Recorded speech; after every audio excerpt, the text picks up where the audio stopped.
all of Lima's help and mana as well there. Regardless, fight 1 for MVP. Look at the graph now as well, a massive breakaway, heading towards a 7,500 advantage straight off the back of that fight here for MVP. This could just be a day of upsets. I mean, we just saw I.M.O taking a Secret 2-0 in that series. I felt like I.M.O had going into the series, I felt like people were favoring Secret too much, but I thought I.M.O had a good shot at least winning one game. But for them to 2-0 in the fashion they did, I think very few people would have imagined. And now, MVP going in as underdogs against Empire. They've got a pretty good grip on this game right now. It looked like Empire had them counterpicked the corner pretty well, and that the early game was going their way, but a couple of bad decisions is putting MVP in the driver's seat all of a sudden. QO, he got the Desolate win, was it 2 minutes ago? Yeah, 19 and a half minutes in. So in the last 2 minutes, he's had a GPM of like 950. It's pretty good. Just going to hide here in the jungle. Aloha Dance needs to be careful how close he comes to the side of MVP Phoenix. QO. They do have these Radiant Wards all around, so he sees the Wyvern here. Is he going to make a jump for it as of yet? He's actually moving in now. Just going to take the camp here. No one's going to make a jump as of yet. Always want to fly. He's looking for the D ward. It might be his last one as QO is going to try and move in here with the slow, with the trap. The cast coming out. Is he going to bounce? They're able to create enough space between the two of them. Always want to fly. He's going to be cold. Embrace stepping out silent. Moving in here with the static. Link getting a fair bit off of QO. Is already over the hundreds. They've got to be careful fighting into this one. MVP. They just need to get themselves the hell out of there. Silent with 168 stolen damage. And MVP will just disengage for the time being. I think did QO miss his first Meld Strike, or did he just not get it off? Because he had it on cooldown, I think, when he wanted to use it, and then the perfectly timed cold embrace here from Aloha Dance saves the day for the Witch Doctor. So, either way, I mean, the fact that even though Empire didn't find a fight, they were forced back. MVP finding space here to find this tier 2 on the top lane. Seeing a bit of a split push coming out from Resolution on the Storm on the bottom lane. Tier 2 on the top will go down. Resolution just trying to work that wave in towards a tier 2 of his own. And he's, I think that's, the completed Bloodstone now finished on the Storm. 23 is very slow for Resolution standards. And it's even with 4, 2, and 10, right? You look at his kill death score and you feel like, okay, this is actually pretty decent. He could have it at sub 20 with that, but not in this case. His CS is simply too low. 88 CS at minute 23 in that mid lane. Generally on Stone Spirit at this point in time, you want to at least have cracked the 100 and preferably a little bit more. But MVP has forced them to fight a lot, and in addition to that, he just had a poor laning stage. It didn't go the way he wanted. Oh, and March now on the Bristleback. He's got a completed Crimson Guard on top of the mech 23 minutes in. And speaking of bad laning stages, March had a really hard time in the early game as well, and now he's pretty much up to par with what you want to have at 24 minutes with an off-lane Bristle. Maybe even a little bit ahead of it. Farm's looking very good for Phoenix. He's going to get scouted out here, but I think with the lockdown in the neighborhood, March starting to get this lane pushed in. At the same time, they're looking towards the bottom as well, Phoenix. Getting that lane pushed in as well, see if they can find this final tier 2 from the side of Empire.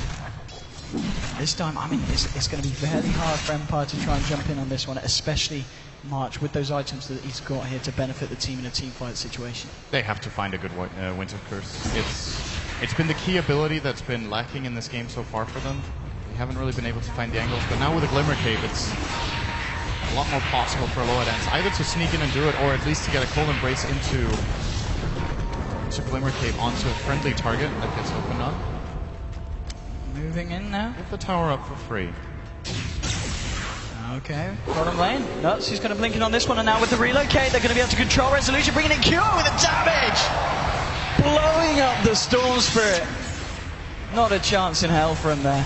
This is a very classic ganking pattern you try to apply when you're playing against one split pushing hero, is that you push a tower with 4 or 5 heroes together in the lane, and it gives the enemy split pushing hero a false feeling of safety, because he'll still be seeing the heroes in the bot lane as Lion jumps on him, relocate, easy kill. Of course, it's easier with Wisp than it is with TP scrolls, but the concept is the same here, and MVP showing good understanding of I want to fight. Goku going with the setup with the Yules, looking for the I.O. They're trying to force him away from March. Febi's going to look for the straight up TP, and he's going to make it as well. Febi's out of this fight. It's going to be March they're trying to chase down. They look for the Splinter Blast to connect. It won't do so. So he's going to be A-OK, and Empire unable to find anything without aggression. Meanwhile, Kyo is just farming. He is actually... So if you remember the game you probably do. It was 30 minutes ago. Remember the game of I.M.O versus Secret, the second game. The TA of CTY got ridiculously farmed. I think that was in minute 27. Desolator, or sorry, Daedalus he grabbed. We're looking at a similar timing here for QO. His net worth, he's just way ahead right now at minute 26. Only 350 gold to go. Very, very rich on the tempo. This is certainly going to be an issue for the side of Empire. I mean, they have got a lower dance, of course, with the Wyvern, with the Cold Embrace to help out against the TA in these fights, but it's just a question of whether it's going to be enough when it comes to a full 5-on-5. Roshan's going to be back up in 10 seconds. And of course, MVP's lineup are going to be able to take it so quickly if they get their hands on it. Especially with the amount of damage and items that QO has now got on this TA. He's going to go for a Bloodstone. We're seeing this build more and more popular in this tournament. It's kind of, I don't want to say it's become the standard for safe lane lead-outs, but it's definitely been picked up on a couple of occasions. Yules into Bloodstone. Resolution is going to find the courier here, but the Daedalus was delivered just in time. They managed to get the Daedalus to QO, and now the relocate forward. Oh, Witch Doctor! He's going to need another Doctor. That was brutal. And now off the back of it, they're just going to go for Roshan. And I don't know if Empire can do anything to contest this with a hero down. I don't know if they'll be able to do anything with a full line. That's just the amount of power that QO's got behind him now. And they even have an I.O to back him up. That's the crazy thing. They picked I.O Bristle, but something I really like to see is when teams pick I.O, sometimes you can combine it so that it has 2 good partners, maybe even 3 in the draft. Templar Assassin with Overcharge is ridiculous at pushing towers, so they don't necessarily have to pair it with March all the time, since March can hold his own with a Crimson Guard, Plate Mail, and Mech, and they can just overcharge QO and he can get the job done really, really quickly with that attack speed and, of course, the tankiness. Here we go, up to the high ground. Right now, what can Empire do to stop this one? The tier 3, incredibly fast here. Silent moving forward, we always want to fly. They've got all their ults available. Going to blink back here. Static Link's going to be down, and this is going to be a good opportunity for QO to just go back in, starting to hit away. Moves onto Razor. He's going to set up the light strike array, but it's now Empire moving forward. On the side, he got caught. Only just getting himself back up to the high ground here, and off the back of that, MVP might be ready to go. They know that the storm's down. He's had to go back to the fountain. But QO a little bit too low. Okay, they're going to keep QO safe. They don't want to waste the Aegis as of yet. Yeah, they blew the finger of death from Nuts there as well, so they're going to take him back to base. Okay, bringing QO back. Yep. Themselves top back up for round 2. Also seemed like a little bit of miscommunication there as far as the Razor went. QO went for the meld attack, and at the exact same time he got Yuled by KP, so a little unfortunate there for MVP that they don't manage to combine their abilities perfectly. But they lost nothing either, so just keep playing it safe for a bit now. The top lane is starting to get some momentum here for Empire, and this is probably something they will want to address, but they don't have relocate to just take care of it, so they would have to go for an actual hard TP back to the top lane. I think they'll be content if they can find. Razor could be trouble here. And there's March moving forward and Silent. He's got the Cold Embrace here. It's going to be fine for the time being. If you're going to be thrown out now, the Death Ward in a very nice position here, doing a fair with the Sonic Wave. Febby getting low, but they've already killed the Wyvern here at the side of MVP, and they're looking for more. Silent, he gets stunned up. March trying to move, and he's just 2 down. Tacky Resolution's out of mana, and there's some damage from QO. And he's trying to get himself in. We'll get it. Double kill for QO. 1, 2.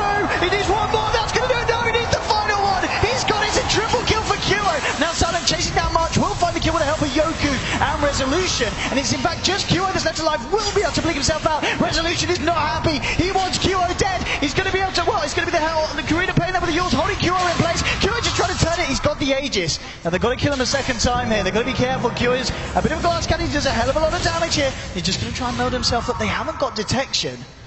And QO, he's out. Blinks away. Oh, he tries to find Yoku as well. Won't quite get away with it. And Resolution's trying to zip forward. He's only got a little bit of mana. You want to go? Oh my God! Now QO's going for more. He's looking for Silent. He's going to get it.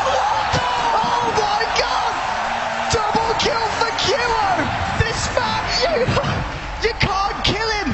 You don't want to kill him because he'll turn around. He'll kill you. He'll kill your friends. He'll kill your family. My goodness, this man he's a maniac, and now he's going to go for the base. Fortification coming out for the side of Empire. He's just ready to go. Oh, Yoku, you know what happened? You've got to blink yourself away. He's fine, he's got refraction, he's good. No. Laguna Blade there, that's his wish touch. Okay, he's overstepped the mark this time. QO's going to go down. March on the front line. Febby actually doing a fair bit to a low hard dance. KP with the stun onto Silent. Febby just helping KP get himself out. It's going to be a relocate back out. March is on his own now. And he's in a bit of trouble. He's going to need some kind of help. I don't think it's on its way. He's been left alone. Zipping in. They'll find the kill. And okay, they do kill QO. So, They find a lot of things in return, but it's still QO. He's still about 4K ahead of the Queen of Pain. It's very easy after getting a double kill like that to just feel like there is nothing that can stop you at all in the game, but there is a limit. Going to knock on the enemy tier 3 tower with essentially, I think that was a 2-on-4 situation against plenty of damage over time effects to remove refraction is not the play in that situation for QO, so Resolution. A little bit too excited there. To be careful of Nuts with the blink here. He's going to go straight in here. There's a TP from the Lina. Can't impress. I don't know if that's going to help him. He's been glimmer kept up as well. They've dropped a sentry. They've got the vision, but now he's just going to zip straight in. Resolution looking to pick off Febby here. Can he find the kill? No, Febby with the glimmer cape. He's going to be okay. Resolution can't find that kill. Gets himself away. He found it. He's found Nuts. Nuts, looking for the stone. Resolution actually out of mana here. Nuts should be able to chase this. He's got a blink in a couple of seconds. He's screwed. He's got no mana at all. Yoku is there. Yoku needs to do something to help him. Yoku picking up an Invis Room, bottling up as well. They've got a Sonic Wave. They should be able to do something if they want to try and fight. There's your Sonic Wave, bringing Nuts slow, but he gets tethered up by Febby. And KP and Nuts, they want to look for more. Moving into the dire jungle here. Relocate. They're going to relocate in for it's Nuts with the finger. It's the global finger. The low hard Nuts getting low. He's got the cold embrace. He's going to be fine for the time being, but they always want to fly, getting picked up by QO, and now Low Hard Dance is going to go down as well. Two heroes falling on the side of Empire, and I've got to say, the I.O performance has been fantastic this match from Febby. I was about to say that was a really good play from Empire. The way they bailed out Resolution there was actually really good. Of course, the relocate will catch them on the way back as they thought they were safe. Now their barracks are under attack. I don't know if they can hold this. They have to buy back the Wyvern. They've got to get him back. At least to have a chance. Resolution, he's trying to do it with the Vortex, pulling him, but Arch leading forward here. He's harassing them back. He's 2 down, tanking the Bristol back. They've got to try and fight around him here. Oh, Lower does 1-2. QO finds the kill. He's going to look for silent 1-2. It needs the third one. 4th one, maybe. There we go. He's got it. It's a double kill, and now he's going to move in for more. Resolution tries to come up with the stun. The Light Striker res a triple kill for QO on the TA. Now he'll go for the racks here with the back of his team. 3 heroes down on the side of Empire. None with buyback available. Yoku. Yeah, I was going to say you want to blink away from that one. They're going to look towards the tier 3 in the mid. And Empire just falling apart at this point. This could be the winning push from MVP. Or at least a very damaging one if they find a further set of racks. It's going to take pretty much a miracle at this point for Empire to be able to hold their base. They're going to lose. Oh, he's got it! He's got it! GG! Save him! Save the Witch Doctor's humility! Don't put him up against this anymore. It's over. MVP take game 1 in an incredible fashion, Sin. That was absolutely phenomenal. I personally feel like Empire had a really good draft against them. So they flat out just got outplayed.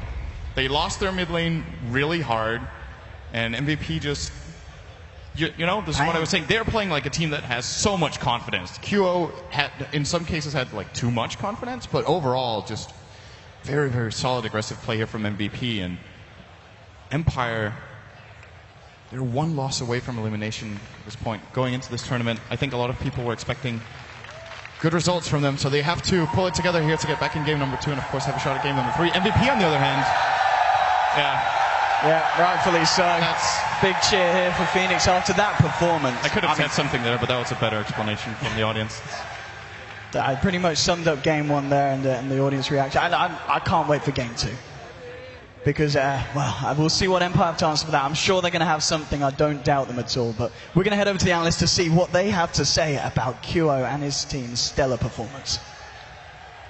An absolute wonderful performance by QO. It was highlighted before, Alan. You highlighted how great his statistics were. And his statistics were great again. But he proved even more than that in that game. And also, Melina as well, I want to talk about the draft because you picked it out. This